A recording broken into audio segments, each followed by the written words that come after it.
This is actually a system that we built. It's a budget build that we did in partnership with Oris because we're giving it away. But you know what? I thought it would be interesting to talk to you guys a little bit about what it's like to now plan a budget build in 2022 because things are getting a whole lot easier to get great cards, etc. So this is an AMD. It's got a 6600 and a 5600 just base level processor. The things when I put these builds together, when you think about budget builds, is how do I get RGB for cheap? Because you still want it to look good, but also at the same time maximize on power. So when I do recommendations, my case of choice has a tendency to be the Phanteks P360. This is the G360A, which is brand new. It just came out. But the P360 is less expensive. It comes with 3 RGB fans. And all you have to buy is a $12 SK120 fan to fill out the whole thing and you get all the lighting. Last thing, when we talk about GPUs, right now the king of budget GPUs is actually the 3060.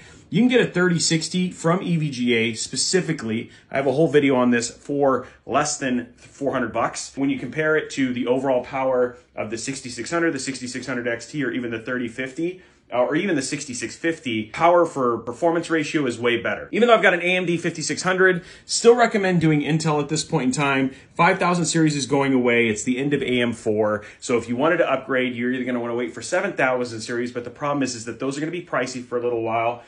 Versus doing something like Intel, which has been very, very price competitively. So looking at something like a 12400F, or even if you needed something a little bit more powerful, a 12600K. But if you do a 12400F, you can do a B660 because you can't overclock it. Or if you're going to do an AMD system, definitely do B550 over an X570.